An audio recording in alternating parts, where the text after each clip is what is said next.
بلانز كامب ونزنجا وجيجيما، نكورو ونكهوما برايد، سلالا برايد وتلاماتي وغيرهم.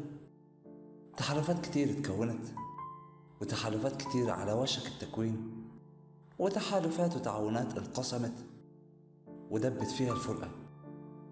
كل ده وأكتر هنعرفه في فيديو النهاردة اللي هنستعرض فيه التحديث الأخير لتحالفات الأسود في سابي ساند وزمراتها وفخر اللبؤات الموجود هناك. أهلا بيكم في أرض العجائب ورحلة جديدة هنتعرف فيها على عالم الحياة البرية المليان بالعجائب. بس خلونا في الأول نبدأ الفيديو بالصلاة على أشرف خلق الله سيدنا محمد عليه الصلاة والسلام. ووصيكم يا جماعة ما تنسوش اخواتنا في غزة من دعائكم، واعمل اعجاب بالفيديو ومشاركة واشترك في القناة دلوقتي لو لسه مشتركتش. ويلا بينا نبدأ. مع بداية سنة 2024 اتحول النص الشمالي لسابي ساند لمنطقة ساخنة ومليئة بالصراعات، وده بسبب التحالفات المتنافسة بمناطق بالقرب من بعض. بلاك دام ميلز بعد ما نجحوا في الاستيلاء على نكهوما برايد غادروا أراضيهم في نهاية شهر ديسمبر واتنقلوا للغرب. قرار غريب فسروا البعض بخوف الذكرين من أسود كامبولا ميلز، مطلع اللي اتحدوا بلاك دام على مدار أسبوعين متتاليين. ومع مطلع يناير ظهروا بلاك دام من جديد ودخلوا في صراع مفتوح مع كامبولا ميلز. كل ده وكان بميلز بيراقبوا الصراع اللي حاصل في منطقة نفوذهم أصلا بين ضيفين غير مرحب بيهم. ولحد 20 يناير كان بلاك دام مختبئين في الاندلوزي، وفي 22 يناير رجعوا تاني لنكهوما برايد وكأن شيئا لم يكن. كمان نجحوا في التزاوج مع لبؤات أفوكا الأربعة صاحبات الأربع أعوام.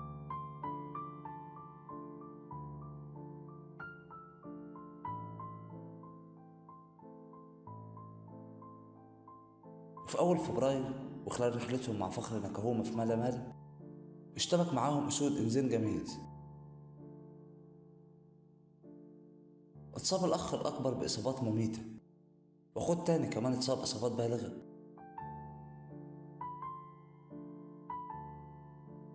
واحتمى في منطقة ما في جنوب المحمية. وبتقديرات المتابعين كامبولا يقال إنهم في مكانين قريبين من بعض وممكن يتلم شملهم من جديد. أما الأخ الأكبر في تحالف كامبولا ميلز فأصبح شبه متفرغ للتزاوج مع ناس نكهوما برايد، وأصبح التحالف بالكامل أكثر عدوانية من السابق.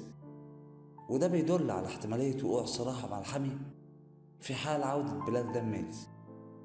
أما ذكر كروجر الوحيد اللي قدر يهيمن على مبالي برايد نواياه لسه مش واضحة. وذكور كوما الأربعة ووالدهم غادروا سابي ساند واتنقلوا لأعماق كروجر. آخر تحديث أظهر وجودهم بالقرب من سكوكوزا في أقصى الجنوب.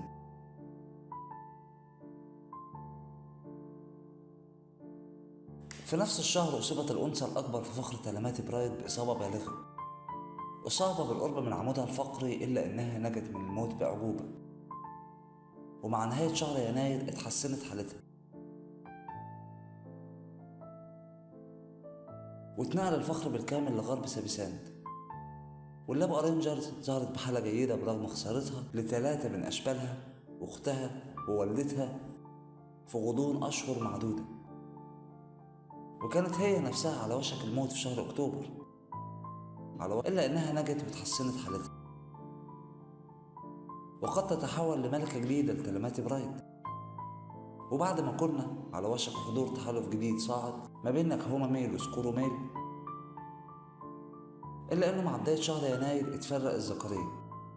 نكهوما اتجه لأكومبا في حين سكورو كمل ترحاله في لوندلوزي. اتقال إن مطاردة إنزنجا ميل ليهم هي سبب تفرقته بعد ما تم رصد سكورو ميل في 7 يناير وهو بيهرب من المطاردة مع إنزنجا ميلز. وفي نهاية الشهر عاد نكهوما ميل إلى الغرب. كمان لبؤت سلالة برايد أصيبت إصابة بالغة يعتقد إنها نتيجة مناوشات مع بلانز كامب. مع وصول الأسدين العنيفين من لوندلوزي للشمال بدأوا محاولاتهم في فرض السيطرة على الجزء ده من الأرض، وتسببوا في طرد نكهوما وسكورو ميلز. في نص يناير اتشافوا هما بيتزاوجوا مع لبؤة سلالة وأعلنوا سيطرتهم بالفعل على المنطقة. وفي 10 يناير طردوا ذكر كامبولا على طول طريق إليفانت بلينز. وفي اليوم التالي عادوا للغرب. أما فخر مانجيني بأشبال العشرة مع فخر شموينج كان في حالة ازدهار واضحة، باستثناء الشبل المفقود للبؤة شموينج الأكبر من سنة 2018، واللي لسه للأسف مفيش عنه أخبار مؤكدة، ويمكن ده سبب من أسباب استمرار امتناعها عن التزاوج. بينما إحدى لبؤات أوتاوا برايد اتعرضت لحادث صيد، لكن لحسن حظها ما كانتش إصابة مميتة. وبالنسبة للبؤة ريتش نوز فنجحت في الحفاظ على أشبالها الأربعة، اللي ظهروا بشكل مثير للإعجاب ويوحي بقدوم تحالف جديد قادر على المنافسة، في حين أن أشبال كامبولا الأربعة وصل عمر أكبرهم لسنة وظهر مع أخواته في حالة جيدة.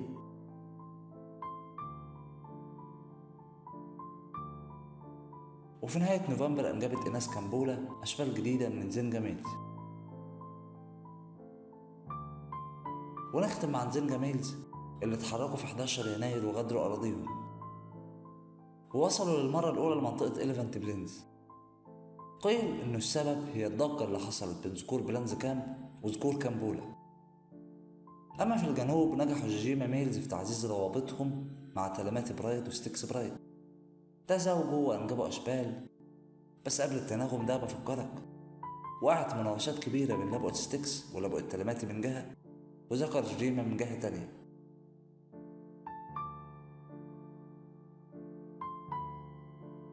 النهاردة عمر أكبر أشبال فخر ستيكس 3 سنين، وبمرور الوقت قد يتحولوا الأشبال دي لأحد أقوى التحالفات الموجودة.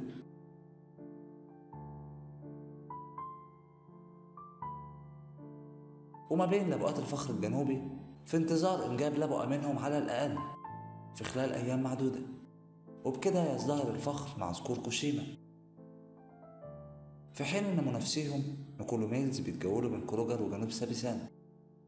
في نهاية العام الماضي اتشاف أحد ذكور نيكولو مع ذكر بورتر العملاق في حالة يرثى لها. اتحدوا في منتصف يناير ثم انفصلوا تاني بعدها بأسبوعين، واتخذت الصورة دي لذكر بورتر وهو في حالة أحسن إلى حد ما. وبالنسبة لآخر ذكور الأبوك الجنوبيين فظهر بنفس مرونته وتصميمه على النجاة في ظل واقع الشيخوخة البائس اللي بدأ يلحقه. وأخيرا ذكور تلاماتي اللي اتشافوا آخر مرة في سابيسان اتنقلوا لكروجر بارك في ديسمبر ولم يتم رصدهم من وقتها. دي كانت باختصار أهم التحديثات في محمية سابيساند بالنسبة لتحالفات الأسود وفخرها. حاولت أختصر على قد ما أقدر علشان أسرد لك أهم التطورات، وانتظر مني التحديث الجديد في أقرب وقت بإذن الله. وأخيرا يا رب يكون الفيديو عجبك وتكون استفدت بمعلومة جديدة. اعمل إعجاب ومشاركة دلوقتي للفيديو، واشترك في القناة لو لسه مشتركتش، واشوفك الفيديو اللي جاي على خير.